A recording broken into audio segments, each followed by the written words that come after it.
Ok, bonsoir tout le monde. Donc je m'appelle Melvin Peignon, je suis Education Engineer à Elastic. Et ce soir, je vais vous présenter ce qu'on appelle Sentiment Analysis on Twitter. Et on va utiliser pour faire ça la stack Elastic. Et aussi, potentiellement, je vais vous montrer aussi comment intégrer d'autres éléments machine learning qui sont en dehors de la stack et intégrer ces éléments de machine learning directement dans votre ETL. Donc, qui je suis? Donc, comme je vous l'ai dit, je m'appelle Melvin Peignon, je travaille à Elastic. Mon métier, c'est Education Engineer, donc ça consiste à développer des cours pour la compagnie Elastic. Donc, ça peut être des cours techniques, c'est surtout des cours techniques, donc développer du contenu et ensuite parcourir le monde pour enseigner ce contenu. Donc, là, je reviens de Singapour et la semaine prochaine, je pars à Berlin pour donner des cours. J'ai un background qui est très orienté machine learning et data science. Donc ma recherche était la détection de hate speech, ce genre de choses, détection de communauté dans les communautés hate speech, donc tout ce qui est discours de haine sur Twitter. J'ai mon compte GitHub qui est Melvinator, c'est un souvenir d'enfance. Et puis voilà, vous avez mes emails si vous avez des questions à propos de cette présentation ou quoi que ce soit d'autre. Donc ce soir, je vais vous parler de pipeline, de gros tuyaux principalement. Donc qu'est-ce que c'est qu'un pipeline? Un pipeline, c'est ce qui va transporter, souvent on s'en sert pour transporter du pétrole ou du gaz d'un point A à un point B. Et les pipelines sont parfois un peu plus complexes et introduisent différents éléments dans le tuyau. Donc vous pouvez voir en bas à droite qu'on a des pipelines qui sont un peu plus complexes et qui vont parfois vous permettre de faire de l'enrichissement sur les éléments que vous transportez dans votre pipeline, qui vont pouvoir chauffer parfois ce qui traverse le pipeline ou séparer différents éléments directement dans le pipeline. Donc pourquoi est-ce que je parle de pipeline dans une conférence, un meet-up sur Elastic? C'est parce qu'en fait on a cet outil qui s'appelle Logstash. Donc c'est un outil qui est open source et qui va vous servir justement à pipeliner vos données d'un point A à un point B. Donc ça peut être par exemple d'une base de données MySQL, ça peut être d'une base de données Cassandra ou quoi que ce soit d'autre, ou alors différents inputs comme Twitter. Et ce soir, c'est cet input-là que je vais utiliser pour faire ma démo et mon machine learning. Donc ce que je vais faire, c'est que je vais récupérer en utilisant mon pipeline Logstash.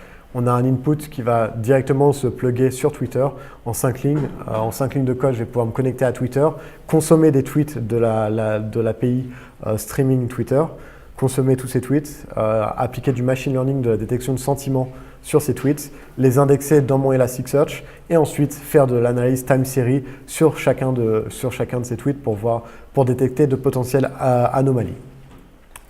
Donc on va aussi parler de machine learning. Et aujourd'hui, on va parler de deux modèles principalement. On va parler de modèles supervisés et de modèles non supervisés. Donc le premier modèle qu'on va voir, c'est du supervisé. Donc qu'est-ce que c'est que du modèle du machine learning supervisé? C'est que vous avez un dataset qui est avec des labels. Donc par exemple, ça peut être des pictures, des photos de chats ou de chiens avec avec le texte. Donc vous avez votre photo de chien et vous avez un signal correspondant qui vous dit cette photo est une photo de chien. Et vous avez une photo de chat qui vous dit cette image est une photo de chat. Et on va avoir plein d'images et plein de labels comme ça. Donc ça va constituer un dataset qu'on va utiliser pour entraîner des algorithmes. Et on va utiliser ces datasets, entraîner nos algorithmes. Et une fois que notre algorithme sera entraîné, on va fournir une photo d'animal, donc de chien ou de chat. Et notre algorithme va être capable de savoir si la photo est une photo de chat ou de chien tout seul.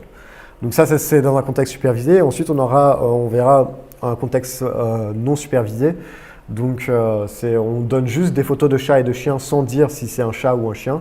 Et notre algorithme va essayer de faire la différence entre les chats et les chiens et vous dire que ça c'est un chat ou ça c'est un chien. Ok? Donc ce qu'on va faire, c'est ce genre de pipeline. Donc vous pouvez voir qu'on a Twitter en input. Donc Logstash va se plugger sur Twitter, consommer des tweets depuis Twitter. Et on va donc vous voyez là, on a Logstash au milieu qui va consommer depuis Twitter, faire du processing sur ces données, donc supprimer des champs par exemple, ajouter des champs. Et par exemple, on peut très bien décider dans Logstash de faire des calls API sur une API de machine learning supervisée que j'aurais fait, donc il va pouvoir me prédire par exemple si un tweet est positif ou négatif ou neutre. Donc vous voyez que j'ai une brique juste en dessous de Logstash qui s'appelle Sentiment Analysis.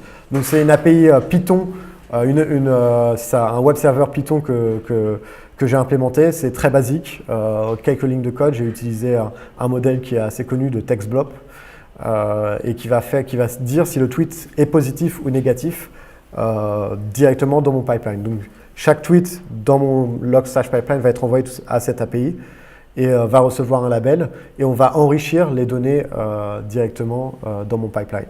Une fois que ces données ont été enrichies, je vais les envoyer directement dans Elasticsearch, les indexer dans mon index Elasticsearch qui va s'appeler Twitter Machine Learning Elasticsearch. Et ensuite, je vais pouvoir faire différentes visualisations sur mes données à l'aide de Kibana.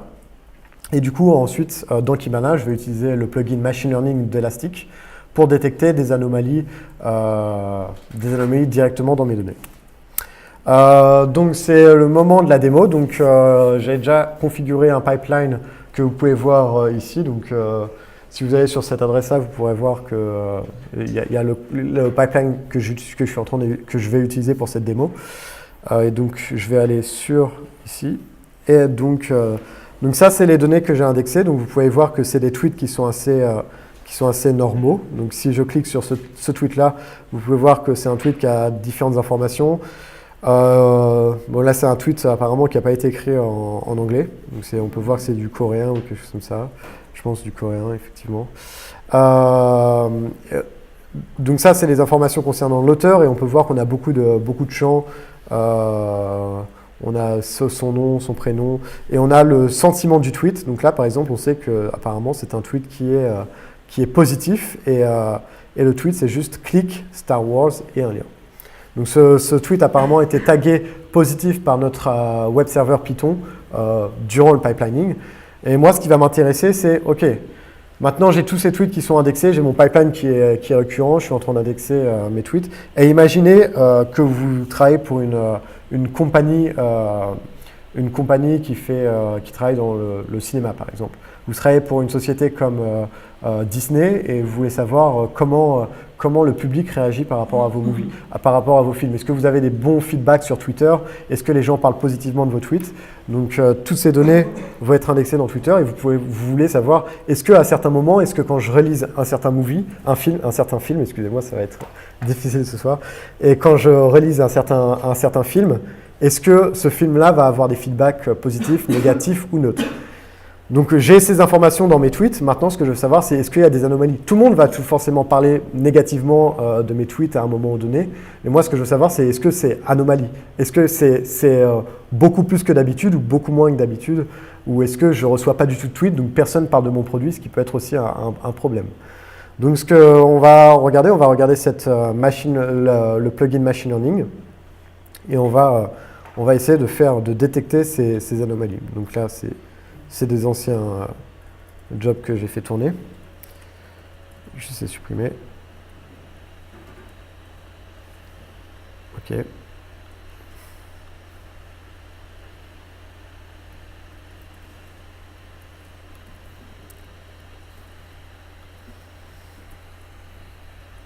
OK, donc je vais créer un nouveau job. Je vais utiliser mon index qui reçoit toutes ces données de Twitter, donc Twitter ML. Et je vais dire, OK, je veux juste savoir en termes de quantité, comment est-ce que les gens parlent de mon produit. Quelle est la fréquence à laquelle les gens parlent de mon produit? Est-ce qu'il y a certains moments où les gens parlent plus ou moins que prévu de mon produit? Donc je vais cliquer sur Single Metric et je vais pouvoir définir quel genre. Donc je veux juste compter le nombre de documents et je veux dire compter le nombre de documents et je vais définir regrouper par groupe de 5 minutes tous ces tweets.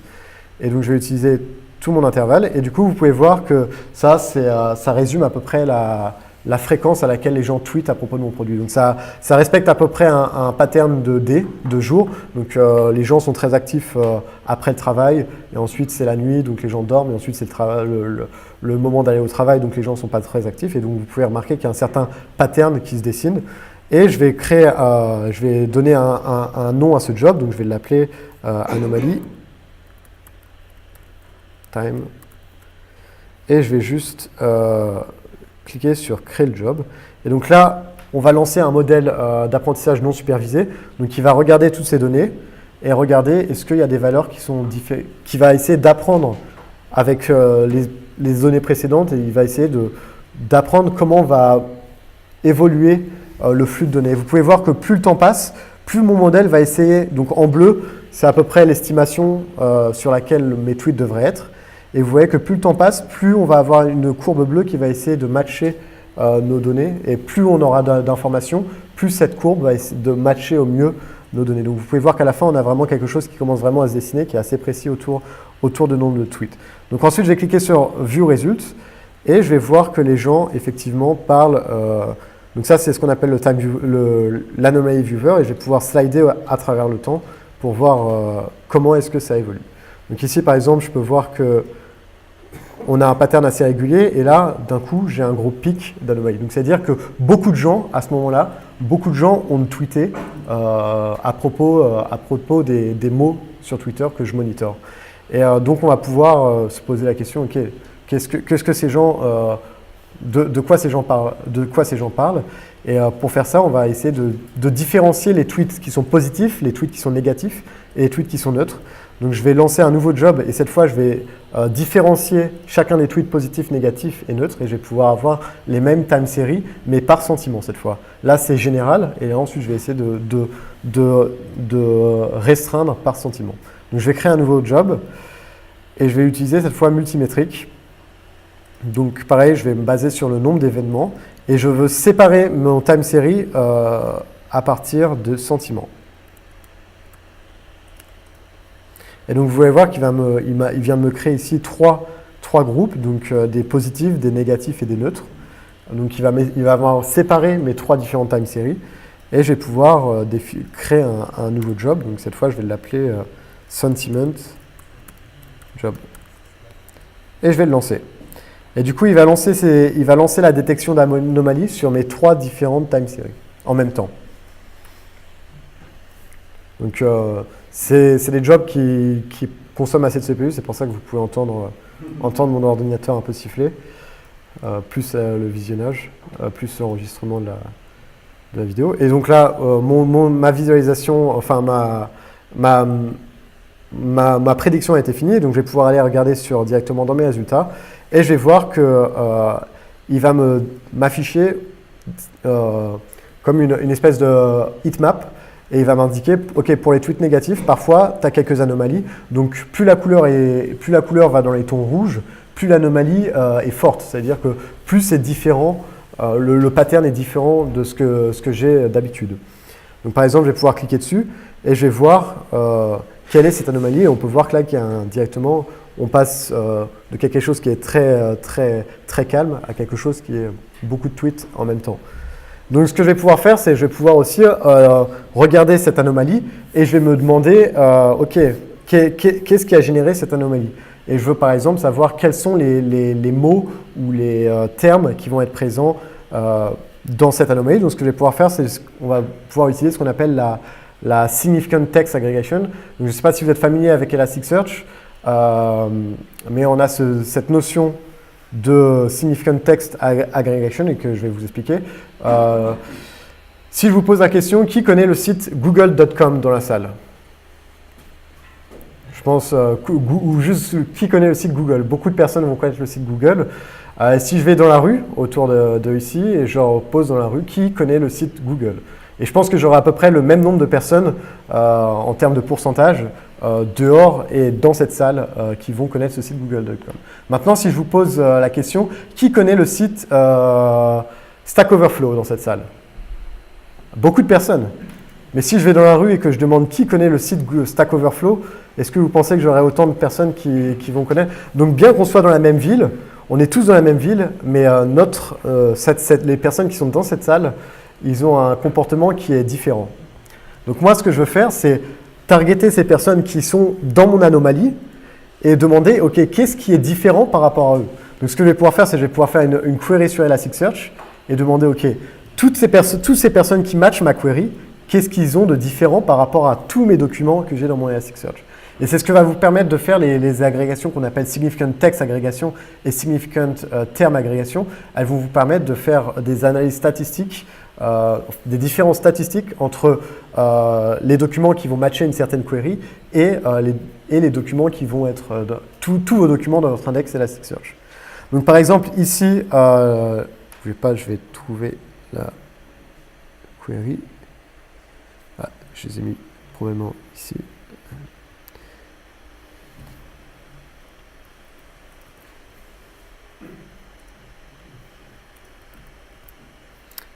Donc par exemple, si je regarde ici, donc j'ai trouvé une anomalie qui était le 21 janvier 2018 autour de 22 heures.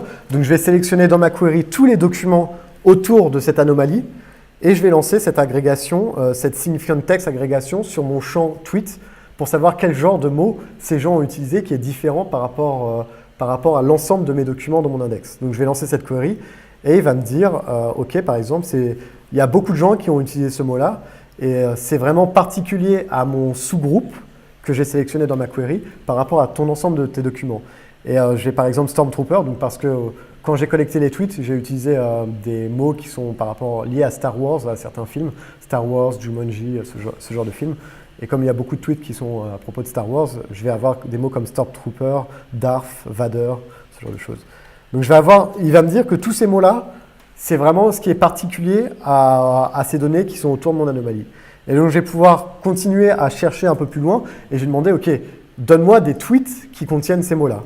Quels sont les tweets qui contiennent ce mot-là? Donc, je vais choisir tous les mots qui sont dans mon résultat de ma query et lancer une autre query sur mon Elasticsearch pour chercher à récupérer le contenu entier de mes tweets. Et donc, je vais lancer cette query et on va voir que c'est tout le temps le même tweet en fait qui revient.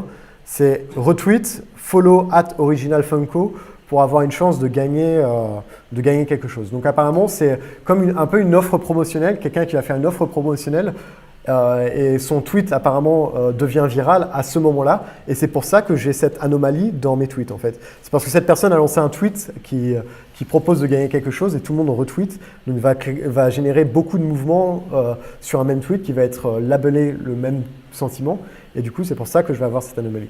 Et donc, ces deux outils-là vont me permettre de creuser dans mes anomalies.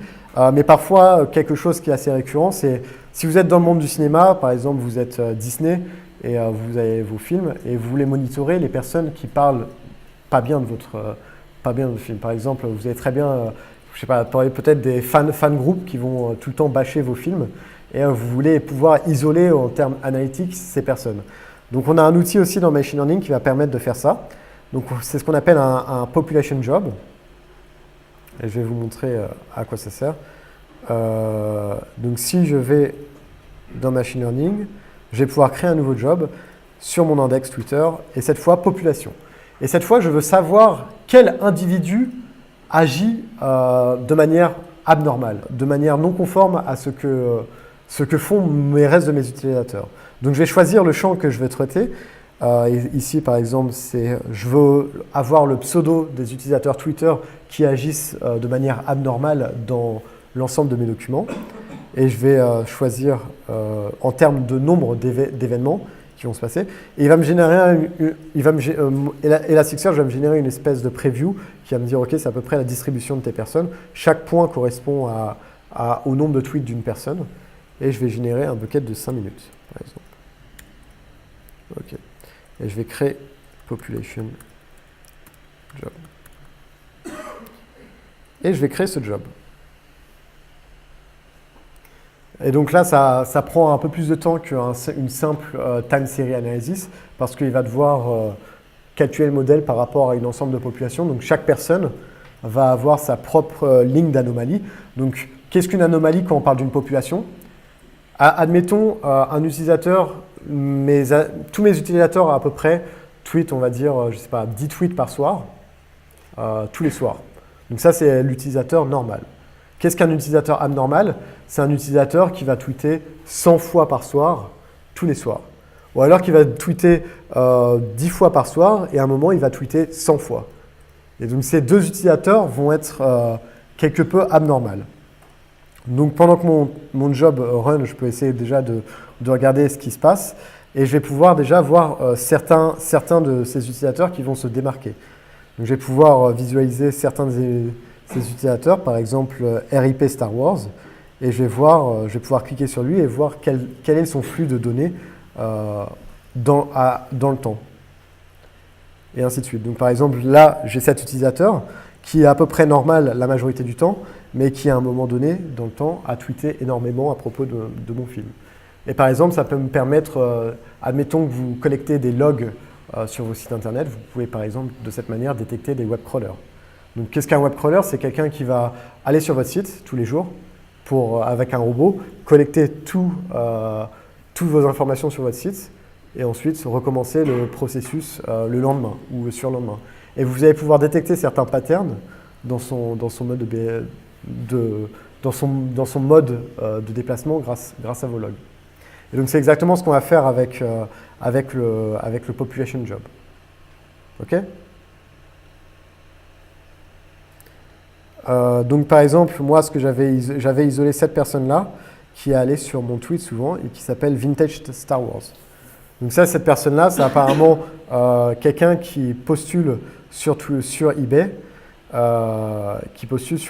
souvent des articles, des objets vintage qui sont en vente sur eBay. Et vous pouvez voir qu'il a une activité assez fréquente. Et cette personne-là a été labellée, on a dit de cette personne a un comportement suspect. Donc pourquoi? Et ça, c'est la question que je vais essayer de répondre. Donc pourquoi est-ce que cette personne a un comportement bizarre? Là, vous pouvez voir qu'on a cette personne qui est ici, War Vintage. Donc c'est le Twitter account que je vous ai montré. Donc allons voir son historique. Et on va voir que cette personne, donc je vais essayer de zoomer plus au milieu. Et on va voir que cette personne a un pattern qui est assez intéressant. Excusez-moi, je vais trouver cette anomalie. On va voir que cette personne a un pattern qui est assez intéressant. C'est qu'elle est peu souvent active sur certaines heures où les gens normalement sont actifs et qu'elle est très active sur certains...